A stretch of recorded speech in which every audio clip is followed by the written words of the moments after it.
안녕하세요. 경쟁력개발연구소 대표 이정희입니다. 운영하다 보면 사람들이 사업을 하거나 또는 자기가 어떤 꿈을 이룰 때 다른 사람들을 활용하는 것, 그러니까 활용이라는 말이 적절한지는 모르겠지만 다른 사람들을 통해서 그 성과를 극대화시킨단 말입니다. 혼자 모든 걸 다 할 수 있는 사회는 아니란 말이에요.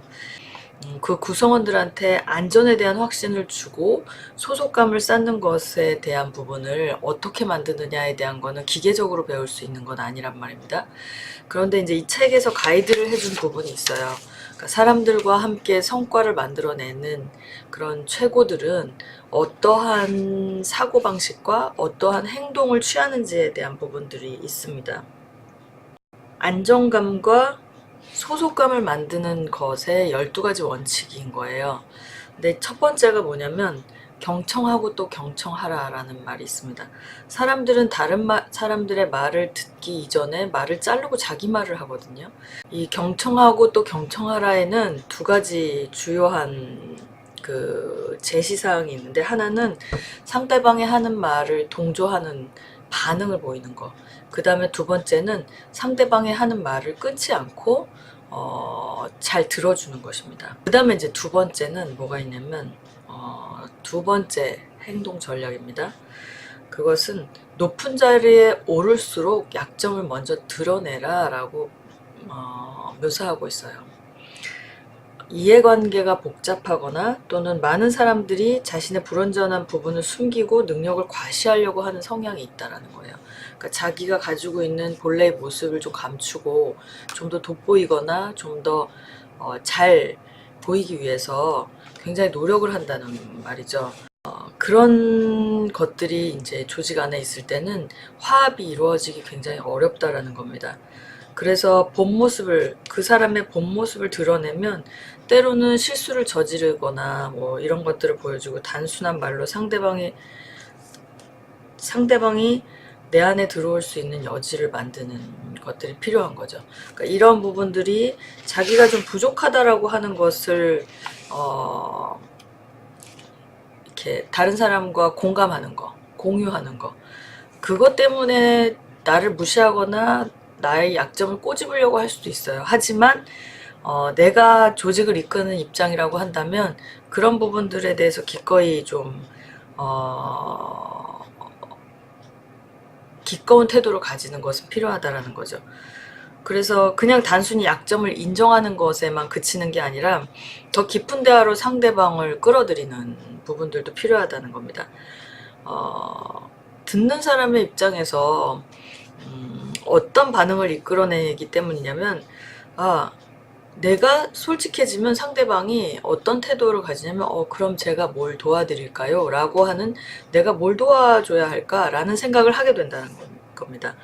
그래서 안정감 같은 것들을 조직 안에서 만들고 싶다면 상대방으로부터 적극적으로 내 안에 들어오도록 그런 것들을 유도해야 된다는 겁니다.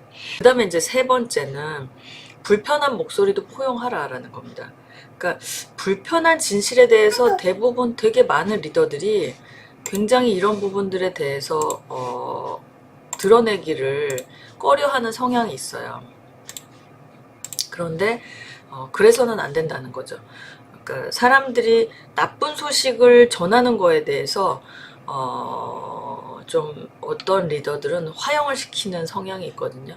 여기도 뭐라고 얘기를 하냐면 불편한 지시를 묵히지 않는 것뿐만 아니라 조직의 치부를 드러내는 목소리를 끌어안아야 된다. 나쁜 소식이 들고 왔다고 해서 전령을 죽여서는 안 됩니다. 라고 말하는 거죠. 그들을 끌어안고 나아가 이런 피드백을 얼마나 갈구했는지를 알려줄 필요가 있다는 거예요. 그래야만 또 한 번 진실을 말해도 안전하겠구나 라는 인상을 심어줄 수 있다는 겁니다.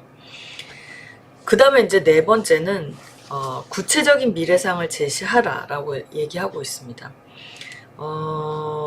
현재 상태와 미래의 비전 사이에는 되게 그런 거리감이 있어요. 현재 상태와 우리의 비전 사이에는 거리감이 있어요. 근데 거기에 가교 역할을 하는 것들이 굉장히 필요하다는 거죠. 필요하다면 거기에 외부의 도움을 받을 필요도 있습니다. 전문가의 도움. 또 다섯 번째, 이 부분이 참 쉽지 않은데 다른 사람을 칭찬하는 겁니다. 공치사는 과장될수록 좋다, 이렇게 묘사를 하고 있어요.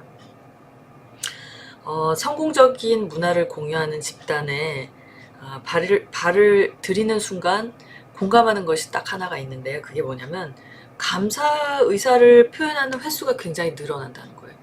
뭐뭐해서 고마워요. 뭐뭐해서 감사합니다. 당신 때문에 잘 됐어요. 뭐 이런 것들이 굉장히 빈번하다는 거예요. 되게 자연스럽고 그리고 되게 적극적이라는 거죠. 뛰어난 리더들 또는 뛰어난 코치나 뛰어난 감독들은 우리가 이렇게 잘 되고 있는 거, 우리가 이렇게 성공하고 있는 거, 우리가 이렇게 승리한 이유는 너희들 때문이야. 내가 코치를 잘해서가 아니라 내가 코치를 잘해서 뭐 이렇게 얘기할 수도 있지만 내 공이 아니라 너희들의 공이다라고 얘기하는 거에 대해서 너무 기꺼이 당연하게 생각한다는 겁니다. 이런 것들은 뭐 사실 합리적으로 계산하거나 측정해서 되는 것이 아니에요. 그냥 감정이자 정서인 겁니다. 근데 그런 감정이나 정서를 얼마나 적극적으로 표현하느냐, 그리고 얼마나 좀 진정성 있게 표현하느냐, 이런 부분들이 되게 중요하다라는 거죠. 네. 그리고 이것이 감사함의 표현이 좀 되게 과장되어 있는 것처럼 보이지만 사람들로 하여금 강력한 협동심을 끌어모을 수 있는 계기가 된다는 겁니다. 그리고 심리적인 안정감과 유대감도 굉장히 확산을 시키게 돼요. 그래서 흥미로운 부분은 집단 내에 가장 강력한 사람이 가장 힘없는 사람에게 표현하는 경우가 되게 효과적이라는 거죠. 그러니까 그 집단 내에서 가장 힘이 있고 가장 포지션이 있는 사람이 가장 힘이 없고 가장 나약한 사람한테 감사함을 표현할 때 그 효과가 되게 극대화된다라고 묘사를 하고 있습니다. 그리고 6번째, 독사가를 골라내라 라는 말이 있어요. 그러니까 소속감을 올리는 것만큼 중요한 거는요, 집단의 화합을 방해하고 단절시키는 독사가를 없애버리는 겁니다. 그러니까 그게 굉장히 조직에 되게 치명적이고 위험하다라는 얘기를 하고 있어요. 그러니까 이건 뭘 말하는 거냐면 누구를 들여야 할지, 그 다음에 누구를 내보내야 할지에 대해서 결정하는 일은 모든 집단이 보내는 되게 강력한 신호라는 거예요. 그것이 사람들이 받아들인 사인인 거죠. 저런 사람들은 머물 수 있구나, 또는 저런 사람들은 떠나는구나.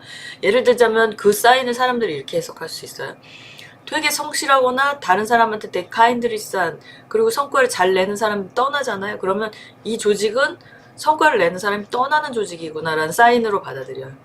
그리고 조직에 어떤 문제가 일으키고 사람들과 화합을 저해야 하는 사람들이 떠나잖아요. 그러면 저런 사람들은 조직에서 떠나는구나 라는 사인으로 받아들인다는 거죠. 그래서 어떤 사인을 보낼 것이냐는 어떤 사람을 들여보내고 어떤 사람을 내보낼 것인가를 사람들이 보면서 그걸 사인으로 인식한다는 거예요. 그래서 독사가를 골라내는 일은 굉장히 중요하다라고 얘기를 하고 있어요.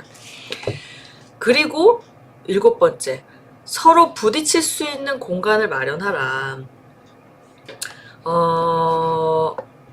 스트레스 수치가 놀라운 점은요, 스트레스 수치가 그들이 책상에서 벗어나 동료들과 어울리는 시간에 되게 많이 줄어든다는 거예요.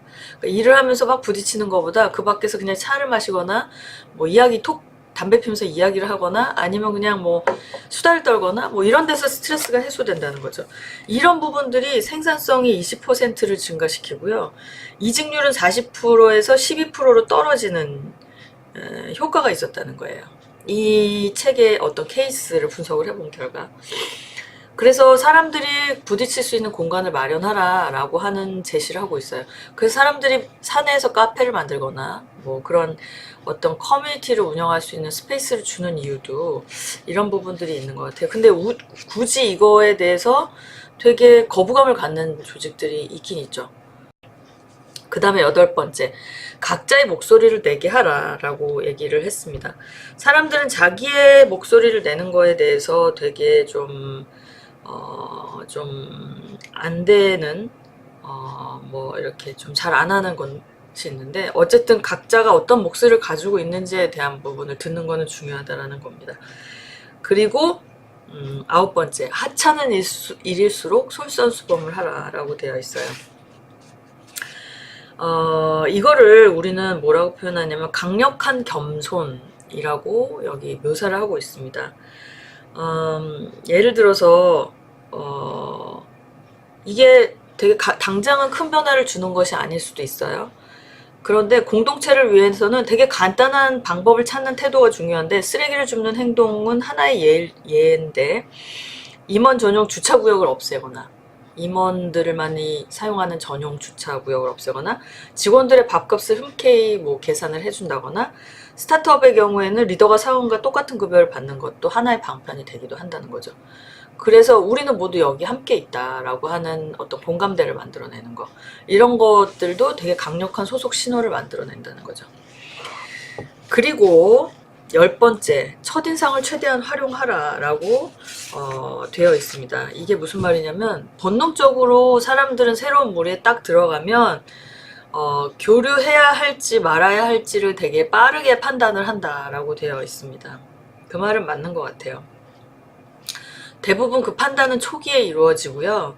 그리고 성공적인 집단은 그 순간을 굉장히 결정적으로 활용을 한다는 거예요. 그래서 처음에 딱 들어올 때 사람들로 하여금 어떤 식으로 그 사람을 소속감을 느끼게 할 것인지,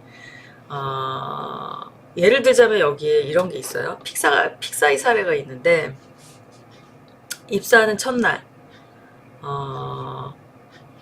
입사 동료들과 상영관으로 들어가 오열로 안내가 되고, 영상이 가장 잘 보이는 그곳은 주로 감독들이 앉는 자리라는 거예요. 그래서 자리에 앉으면 다음과 같은 말이 퍼진다라고 되어 있어요. 과거에 무엇을 했던, 당신은 지금 영화 감독이 되었습니다. 우리가 영화를 더욱 더 잘 만들려면 당신의 도움이 필요합니다. 이런 말들을 듣는다는 거예요. 처음에 들어오자마자, 입사를 하자마자, 입사하는 첫날 영화관에 가서 감독이 앉는 자리에 앉았는데, 당신의 도움이 필요합니다. 당신은 감독입니다. 이런 말을 한다는 거죠. 효과 만점이라는 거예요. 그 영상을 보고 있으면서 사람들이 어떤 생각을 하냐면, 내가 변하고 있네 라고 하는 거를 느낀다는 거죠. 이런 사례들이 있다는 거죠. 조직마다 이런 첫인상을 강화시키는 어떤 프로그래밍을 하는 거는 필요하다는 생각이 들어요. 그 다음에 이제 11번째, 샌드위치식 피드백을 하지 말라라고 되어 있어요. 샌드위치식 피드백이라는 게 뭐냐면은, 긍정적인 피드백과 부정적인 피드백을 섞어서 하는 거예요. 많은 리더들이 샌드위치 피드백을 한다라고 얘기를 하고 있거든요. 긍정적인 부분을 먼저 얘기한 다음에 또 개선할 수 있는 여지를 말해주고, 또 긍정적인 평가를 끝맺는 것. 겉보기에는 되게 별 문제가 없어 보이는데, 피드백을 받는 사람의 입장에서는 되게 혼란스러워 한다는 거죠. 자기도 모르게 긍정적인 면이나 부정적인 면 한쪽에 치중된다는 거예요. 그거 듣는 사람이 선택하게 된다는 거죠. 이게 지금 나를 긍정하는 건가? 아니면 나에 대해서 비판하는 건가? 이런 느낌을 갖는다는 겁니다.